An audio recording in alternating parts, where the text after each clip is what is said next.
ചുറ്റും കുറേ ആൾക്കാരുണ്ടാവും അഭിപ്രായങ്ങൾ പറയുന്നവർ. അവരാണ് നമ്മൾ വാല്യൂ കൊടുക്കുന്നത്.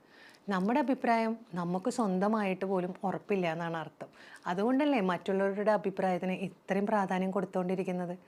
അവർ പലപ്പോഴും പല അഭിപ്രായം പറയും. ഒരു സിനിമയുടെ പോസ്റ്റർ കണ്ടിട്ട് അഭിപ്രായം പറയുന്നവരുണ്ട്, ടീസർ കണ്ടിട്ട് അഭിപ്രായം പറയുന്നവരുണ്ട്. അതുമാത്രമല്ല, സിനിമ കണ്ട ഒരു വ്യക്തി പറഞ്ഞെടുത്ത ആ അഭിപ്രായം കേട്ടിട്ട് നമ്മുടേതായ അഭിപ്രായം മാറ്റി പറയുന്നവരുണ്ട്. സ്വന്തമായി മനസ്സിലാക്കാതെ അഭിപ്രായം പറയുന്ന ആളുകളാണ് പല ആളുകളും. അല്ലെങ്കിൽ അവർക്ക് ആ ഒരു ഓക്കെ അല്ല എന്ന് തോന്നിയത് അവരുടെ ചില എക്സ്പീരിയൻസ് കൊണ്ടാണെങ്കിൽ മറ്റുള്ളവർക്കും അതുമാതിരി തന്നെ ആവും എന്ന് ചിന്തിക്കുന്ന ആൾക്കാരും പലരും ഉണ്ട്.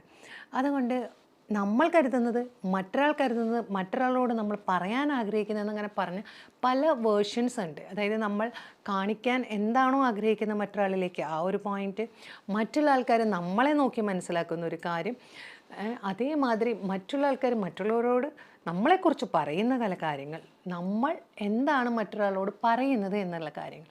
അപ്പോൾ തന്നെ നോക്കൂ എന്തെല്ലാം വേർഷൻസാണ് നമ്മളൊക്കെ ഉണ്ടാക്കിയെടുക്കുന്നത്. ഒരുപാട് കൺഫ്യൂഷൻ ആവണ്ട. കാരണം നമ്മളോട് തന്നെ എങ്ങനെയാണ് പെരുമാറുന്നതെന്ന് മനസ്സിലാക്കണമെങ്കിൽ നിങ്ങൾ ജസ്റ്റ് നിങ്ങളെ തന്നെ ഒന്ന് അനലൈസ് ചെയ്താൽ മതി.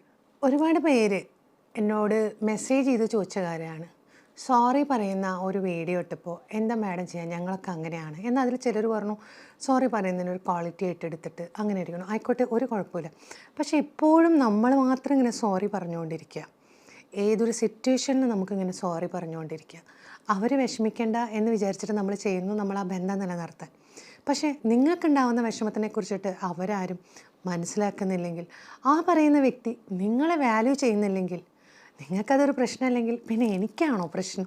അതുകൊണ്ട് അങ്ങനത്തെ ആൾക്കാർക്ക് വേണ്ടിയിട്ടുള്ളതല്ല ഈ വീഡിയോ.